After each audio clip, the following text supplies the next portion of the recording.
दोस्तों, बहुत लोगों के मन में यह सवाल आता है कि जो लोग नास्तिक हैं, जो भगवान की ज़्यादा पूजा पाठ नहीं करते, फिर भी वे जीवन में इतने सुखी हैं, जबकि जो लोग दिन रात ईश्वर की भक्ति में डूबे रहते हैं, ज़्यादा पूजा पाठ करते हैं, उनके जीवन में ज़्यादा दुख और परेशानी आती है। आखिर ऐसा क्यों? क्या भगवान अपने भक्तों के जीवन में इसलिए समस्या और दुख देते हैं कि वे उनके भक्त हैं? क्या वे अपने भक्तों की परीक्षा लेते हैं, जबकि भक्त भगवान की पूजा इसलिए करते हैं कि उनके जीवन में आने वाले दुख और तकलीफ कट सकें, उन्हें जीवन में सारे सुख मिले? तो इस सवाल का जवाब श्रीमद् भागवत में श्री कृष्ण ने दिया है कि ऐसा क्यों होता है कि ज्यादा पूजा पाठ करने वाले लोग ही ज्यादा दुखी रहते हैं।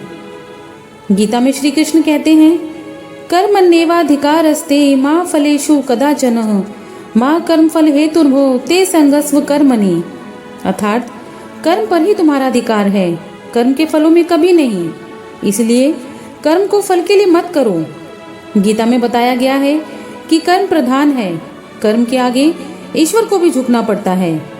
हम भगवान के भरोसे बैठे हैं कि भगवान मेरा यह काम बना दे।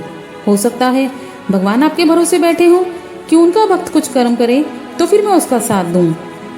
हम सोचते हैं कि पहले वो दे तो हम कुछ करें, और भगवान सोचता है कि पहले ये कुछ करे तो मैं कुछ दूं। और इसी वजह से व्यक्ति अपने जीवन में संकट और परेशानियों का सामना करता रहता है और उसका दोष भगवान को देता है कि भगवान तो मेरी सुन ही नहीं रहे। मैं तो दिन रात भगवान का नाम लेता हूँ, रोज मंदिर जाता हूँ, पूजा पाठ करता हूँ, फिर भगवान मेरी इतनी परीक्षा क्यों ले रहे हैं? तो इसके लिए श्री कृष्ण कहते हैं कि जो लोग नास्तिक होते हैं, जो भगवान को नहीं मानते या ज्यादा पूजा पाठ नहीं करते, तो उनको सिर्फ एक ही चीज का पता होता है कि मुझे काम करना है और अपना जीवन सुधारना है, क्योंकि जितना काम करूंगा उतना ही पैसा आएगा। मैं काम करूंगा तभी सारी सुख सुविधाएं मिलेंगी और काम करके ही जीवन में सफलता मिलेगी। यानी मैं करूंगा तभी जीवन में चीजें होंगी, वरना नहीं होंगी। लेकिन जो लोग भगवान को मानते हैं, वे अपने आप को आगे ना रखते हुए भगवान को आगे रखते हैं। वो सोचते हैं कि वही होगा जो भगवान चाहेंगे। वो चाहे तो मेरी गरीबी मिटा सकते हैं, भगवान चाहे तो मुझे गाड़ी बंगला पैसा सब दे सकते हैं, भगवान चाहेगा तो मेरे जीवन में कोई परेशानी नहीं आएगी। वो हर चीज भगवान के भरोसे ही छोड़ देता है।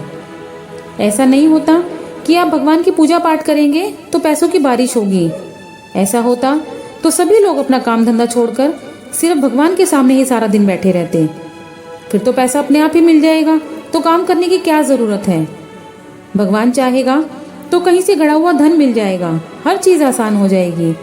तो जिन लोगों की ऐसी सोच होती है वो गलत हैं। अब सवाल आता है कि जब हम लोग भगवान की भक्ति करते हैं, पूजा पाठ करते हैं, तो वो हमारी मदद कैसे करते हैं? भगवान हम पर कृपा कैसे करते हैं? दोस्तों, जब हम कर्म करते हैं तो भगवान हमें बरकत देते हैं। इसके लिए एक एग्जाम्पल देना चाहूँगी। मान लीजिए आपकी सैलरी 10,000 है और पहले आपके घर खर्च में पूरी सैलरी खत्म हो जाती थी, बल्कि यूँ कहो कि कम पड़ जाती थी। लेकिन जब हम भगवान की भक्ति करते हैं तब इसी सैलरी में हमारा घर बहुत अच्छे से चलता है, क्योंकि तब फिजूल खर्ची बंद हो जाती है, रोग और बीमारी में पैसा लगना कम हो जाता है, और इसी वजह से इसी सैलरी में हमारा घर अच्छे से चलता है। बल्कि इतने ही पैसों में हमारे घर में बरकत बनी रहती है, क्योंकि ये काम भगवान करते हैं। भगवान आपकी मदद तब करते हैं जब आप खुद अपने आप की मदद करते हैं, यानी सही दिशा में कर्म करते हैं। और इसी कारण नास्तिक लोग आस्तिक लोगों से ज्यादा सुखी होते हैं, क्योंकि वो भगवान के भरोसे नहीं बैठे रहते, वे स्वयं कर्म करते रहते हैं और आगे बढ़ते हैं। जबकि आस्तिक लोग सब कुछ भगवान पे छोड़ के बैठ जाते हैं। दोस्तों, भगवान आपको बरकत देते हैं, नौकरी व्यापार में आपको तरक्की देते हैं, घर की सुरक्षा करते हैं ताकि कोई भी नकारात्मक शक्ति आपके घर में प्रवेश ना करे। इसलिए भगवान की भक्ति और पूजा पाठ के साथ साथ आप अपने कर्म पर ध्यान जरूर दें कि आप सही दिशा में कर्म करेंगे तो भगवान आपको सफलता पाने में जरूर मदद करेंगे। लेकिन बैठे बैठे वह चीज़ तो भगवान भी आपको नहीं देंगे।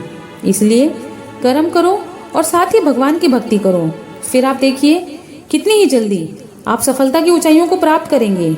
आपके जीवन में खुशियां ही खुशियां होंगी। दोस्तों, आपको मेरी वीडियो कैसी लगी? अगर आपको मेरी वीडियो पसंद आई है तो मेरी वीडियो को लाइक और शेयर कीजिए और मेरे चैनल को सब्सक्राइब कीजिए। Thank you.